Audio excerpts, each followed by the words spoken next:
درباره لیدوان مظلوم عبدی زبر خود میوان خواه برس محمود برو سیاست مدار کن هادی باوتی راست به بولتنا آرک تی وی بس لابورس برس محمود دست به کده اگر ام لیدوان مظلوم عبدی دست بکن دما کد بیجا دبکو پیوست خالن رکفتنا 2019 دور بجی کرن گلو پرسیار دورده کی نپابنده یانجی چه عالی نپابنده برکفتنا 2019 مبستاوی امریکا ترکیه یانجی قصده الاسلام مديا خانش بوتاوت راستی مضمون کوبانی با خود زانه ما بستاوی چیه تشکی گلک زلاله يعني مثلا نپابند بونا وانا نتنه بوا پیمانا 2019 نتنه بحمو تشتی بعرف و عادت و قانون ناف دولتی او پی نپابندن جبلی ویجی ترکیا بخوشی که نمانا ویناک و ترکیا تشتکی یاسایی که ترکیا بخوشی بن پیکرنا مافی مروفات که بن پیکرنا یاسایا ناف دولتی که بوا کریاری خوانی قریش بوا ایریشی خوی هووانه که لسر حریم کردستانا روش آزاده که اش بلی کو صدم و مهانه دناوا دست یوادم حمود زانن دیارن لیش بلی وی ایرو تو باران تینا گنده ما تینا باجاری ما تینا ساروشکه ما اوانا حمونه پابندن برد تکس وانا نبی ام پابندی وی اساینا ایدی نا جه بجهنا که حمونه پابندن و حموجی بن پیدکر بله دماكو مظلوم عبدت بجاكو كاريدورا آرام دباكو جي چمي فراتي حتى چمي دجلبه تركيا جيت بجاكو كاريدورا آرام دبا جكوباني حتى سينور عراقي قالوا نهمان قوتنا يعني تشتكي وقت به باراليل بر بهفدو فد ماشي انها تشتن هنا بري مظلوم وهفالبندي وي وريفابريا وي يا سياسي بري افتشت حمو لخوم قرآني بون وبيمان ذكر بون ونتنقو 4 كيلو 5 كيلو 6 كيلو بل 3 كيلو ماناگو کردستان حمو بر پیدا کرد ایرو او کاریدوری کود بیجن کاریدوری و ندوری هم دمات کاریدوری که عرض کردستان دیده گنده کردستان نه باجار کردستان جغرافیا میا واتت بشکیش کردستان دیده اب حالا که پرمزنه براسی شاشته پرمزنه مظلوم کوبانی دیگه لیدما کو ترکیه جیبید بیش ترکیه خوشی دولتک داگیر کرده کاریدورش بو چنه در کفش ولاته ما کاریدور اوه کاریدور مروفاتی انسانی آشتیانه اوه بس تو درکویش ولاتی ما امی خود نافچاوی هبدو دابن حتا روژا متی یان امی بسر کبن یان امی بن کبن مثلا کاریدور وکه هبن همانه ما نجف دورن تشتکی زلال دناف ده هیا گو هر دو جریک ده کبن وی هریم ما گو هرتن آتی ده چه بکن او گو هرتنی گو ند بر جوان دا دیموگرافیا جغرافیکا کردستان روش آبادن احجبوینا بله بريس محمود بكم زان كو تركيا دكفن خدا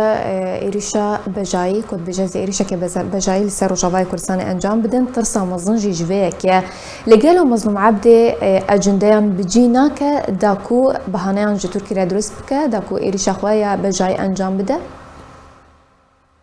دباوريا مدى سيناريو عفريني تشاوى 2018 او سيناريو دركات وهيدي لشكري ترك حكومتها تركي هوف درباسي عفريني بو حمو دامونريتي كردو كردواريه بن بيكرن بيجري كواي هزنكان روخان آلايا نتويشا وطن وشتو مليتسي خو حمو آفيتنا دارو دوري الملت يعني حر تشتي خراب بسري ملتي مكر حتى دارو كفر اجوانا نفلتين داري زيتونا جو قرم رات كرنج بوكو جياني الور بكوشن شخور ميزكن اف سيناريو تشاوا هات بيكانين نتيجة سرهشكيا بي ريبابريا كو خوكريا ريبابريا خوسر نتيجة سرهشكيا كو امبيجن سوبايا كي بنابي قصدي يانجي مظلوم كوباني تن نكاري تشتك سياسة حكمته سياسة عقلة تن نكاري تركيا جبوش تكارك دبلوماسي ناكي تكتيكك سياسي ناكي قوت كاري بخسار يانجي بزرر هاري هندك ملتي خوشنا تستيوي درباسكي بلي تل عفريني كر تمقاومة بينج سردمي بالنافكر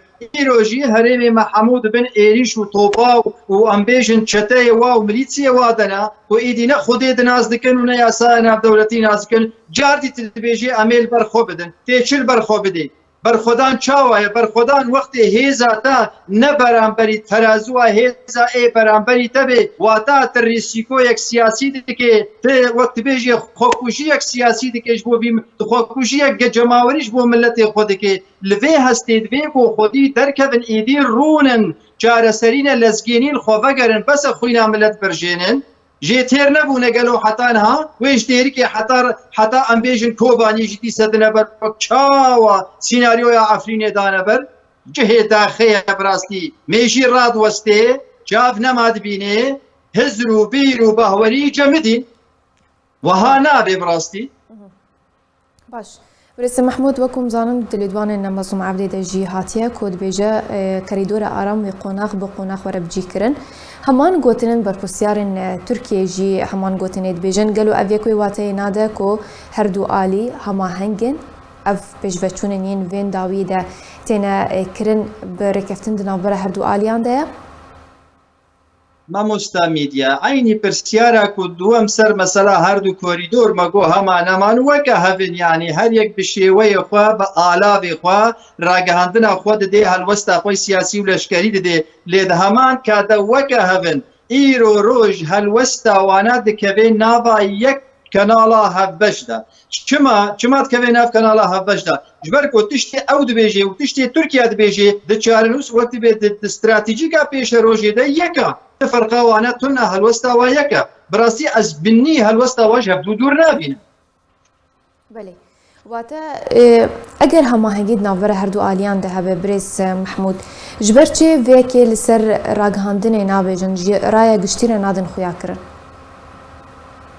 نها تشتكي قال لك مهم هيا ما مستميديا مثلا دولتا كوري تركيا واردوغان وحكومتها ويجو ايرو السرا نها افقا تشتيقو تفيد من خلق لازم خوشك تيبقه ام بيجن بريوال هالبجارتنكي او بيجي باز ايريشي تروري دكم ولاتي خو امني خوين اجتماعي د باريس بنا بينات بيجي ملتي خو او مرمك بي سياسي تكتيكي قوناغي هيا لي اماتشيا اما ايرو روشتيك البنتيا دولتا كوري تركيا جو استخباراتا جو ميتا يك روجه تنيجي جي بارتيا كاركري نكردستاني قط نبويا افقاس خلقي جو ايرو قامش لو ديري كي بدراده وقتي سركرده يك يوايانجي جو او بكادرو وقتی تی کشتن همان کادرو یکی بلکی شریف به بلکی هنکی دخطه که باش بت مشید قرچک نادا وینا دکنه آرمانج بیت کشتن یعنی دست واج میت ترکاش دولتا کوری ترک در نکتیا ایرو اردوغان وقت بیجی هیلا بانیه هیلا دولتا کور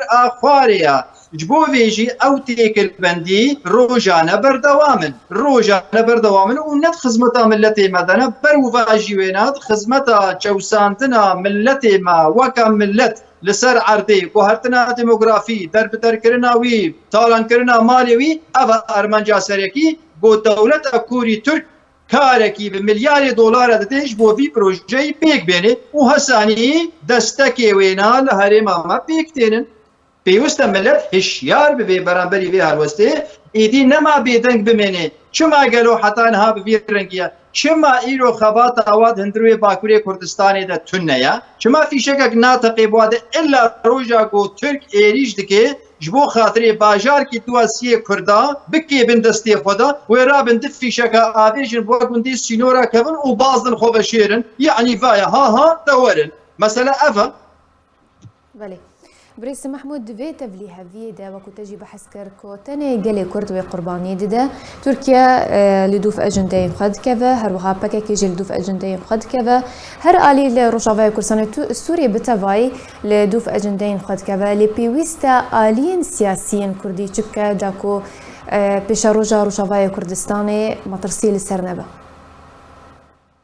بله میدیا خان مثلا تفکر سیاسی کرد یعنی د پرنسیپ کردواری د پیوست یک دنگ به یک هلوست به پیوست رفع خونیزی که هفدو بکه لیکین او رف کین او آلیه کو پیوست نیزی که هفبن وقت بدنه سالاله ونضا نکن و داویه برخی حنک پیکرن وره هوله ورن سر ماسا دیالوگی بری ورن لنگی ماسا دیالوگی شکاندنا جبوینا پیوسته تفکر سیاسی بانگام بتایبتیش انجمن اجتماعی کرد لسوریا کنونریات یا ملت کرد که و هلگری پروژه نتویا بلازگینی شونگر الترناتیو کی دانستاندنش خور ببینه نمونه برای آشتیم دموکراسی برفراختر بکی او هیزه کردا چندی پارتی بچوک بین سازیان سیویل بین ای روزنامه‌وان بین هم بيزا خوشوار بكي وحموا درباسي نابا انجمنا اجتماعي كرد بكي وقيمة بديوادا چالاك بن كارا بن